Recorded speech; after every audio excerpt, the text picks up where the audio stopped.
Uh, Tell me about Xemelgo. What's happening in the field of, or where is the opportunity really in the field of Right, right. manufacturing? Yeah. You guys are Yeah. trying. So again, I think this goes back to around 2012, is when the initial papers started to come out about something called as Industry 4.0. So in a nutshell, there is, steam, there was electricity, there was digitization. Those were the three big industrial revolutions that changed manufacturing fundamentally. And then around 2012, somewhere in Germany, people started to put papers together saying a combination of Internet of Things, machine learning, 3D printing, and all of this is again going to fundamentally change manufacturing.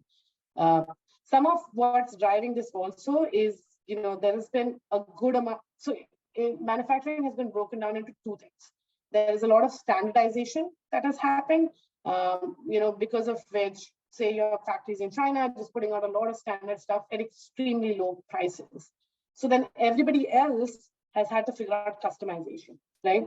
So I was actually at Hitachi, I talked to people who do McLaren tires, and they're completely shifting their model to, if you want like a standardized, customized sports tire for this car versus that car, then we can do, quick turnaround. But if you think of manufacturing in general, what is manufacturing? It's all about standardizing the process, right? So when you standardize the process, you get a certain amount of output, which is predictable. Now, if you remove that, I talked to somebody who's in cosmetics industry. So in cosmetics, everybody gets the same foundation. But if there was a day where they could look at your skin type and sell specific makeup to you, right, then that would work well for everybody's skin. So some of the bigger people are looking at that. But again, that means that you have to break down this whole sort of standardization that the industry has been built on for the last 50 to 100 years. That's what manufacturing has all been all about. And to do that, you need very fine-grained controls on the operations. There is fine-grained controls on the machines today, but the operations, where the people are interacting with the machine, where they're doing certain things, there's no real good way to track that.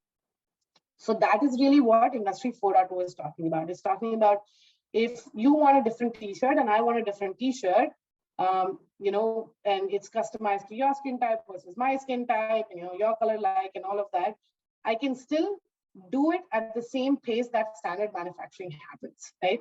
And I can do it at the same cost because I have deployed different types of techniques to do that. That's the Uber sort of vision. Having said that, what's happening today is everywhere, and I talk to people even in India, and it's the same thing even in India. Labor is becoming expensive, right? So anybody who is sort of dependent on cheap labor to make to meet a certain price range is not able to do that anymore. And then with the supply chain disruptions and all of that, so there's a pendulum that swings with globalization, right? So for a time, everything was distributed because our supply chain was heavily optimized. Everybody could get everything in time, and that's great. And then COVID sort of broke all of that, right? So now there's supply chain disruptions and everything. So now people are trying to figure out, okay, I only have so many people. I only have so much resources. And so how do I still get my work done?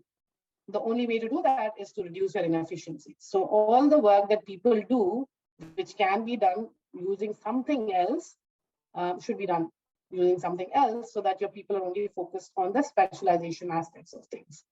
And that's where Internet of Things really comes in, right? So now I can start to use sensors to really start listening on the floor, to start making judgment calls on the floor using the help of machine learning, and do all of this additional work that today is done by people.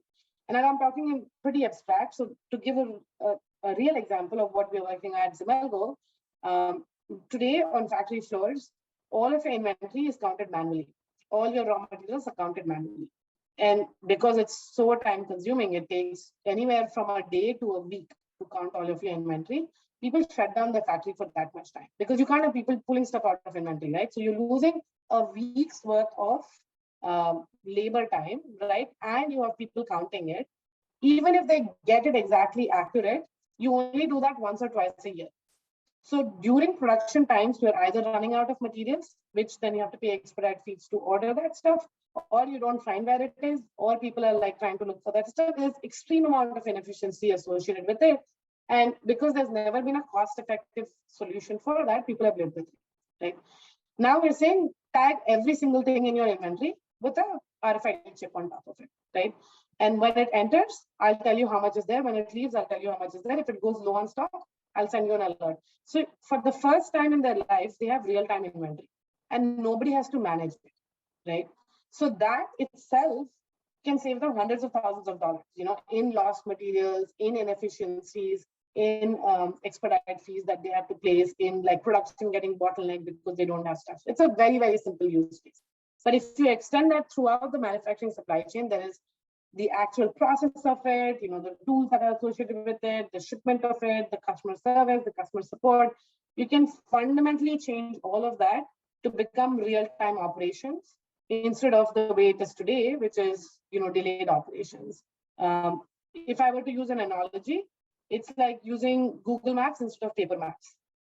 Today, factories run, they know what they need to do, and they're very efficient at that, right? But it's like a paper map. When an accident happens or something happens, I don't know till I drive up there. And that's when I figure out what I'm supposed to do. With Google Maps, it tells me what my ETA is, take an alternate route. Here's, your bottleneck. And that information, I have that in real time.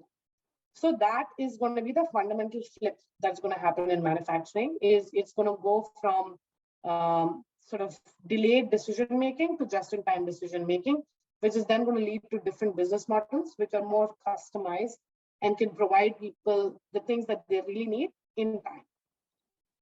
I know that was a lot, but yeah. No, that makes a lot of sense. And I've listened to some of your other interviews as well, where you have talked about this at great length. So that makes a lot of sense. So how much of putting those RFID tags is one thing, but then sort of analyzing all that data using machine learning, AI, or even some of the simpler techniques, right? And building a software around it, building the UI, which just makes it easier, as you said, to see everything on phone and be aware of what's happening in my industry, right?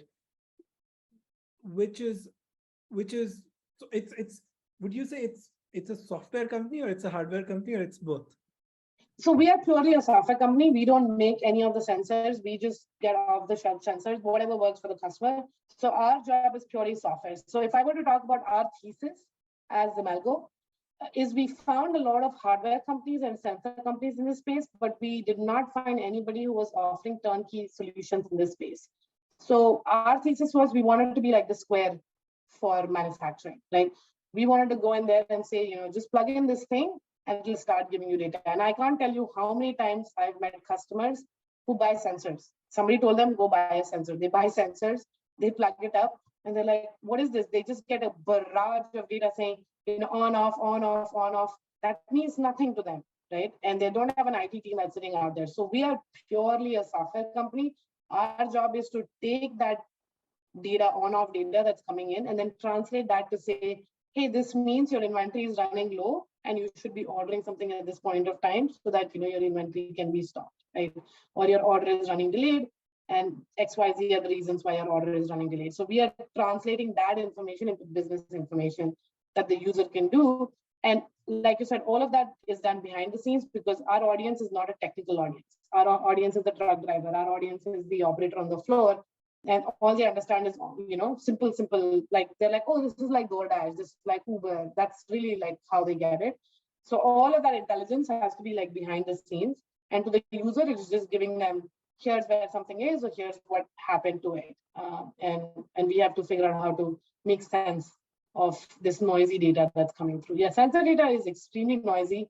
And in a manufacturing environment, it's even more noisy because there's so much happening. There's so much metal, there's bouncing off of stuff happening. It's extremely noisy data.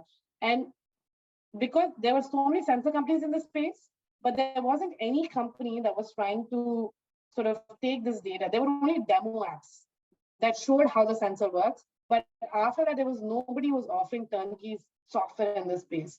The only software was go pay a consultant, 100K, he'll build something for you. But then again, that's point in time software, right? That you have That's literally all people have had for the last like 10, 20 years in this space. And so, which is why I don't think it's really taken off. And our thesis is once you start to offer turnkey solutions in the space, there is a need for it. That's, you took Square's example and the way it has sort of transformed the payment space in terms of enabling all these small businesses take payment from the phone without installing all those POS devices and whatnot. And it was also expensive and businesses have to pay for those POS devices versus this dongle is very, very cheap. And then the moment you can the how easily you can go online with Square's device.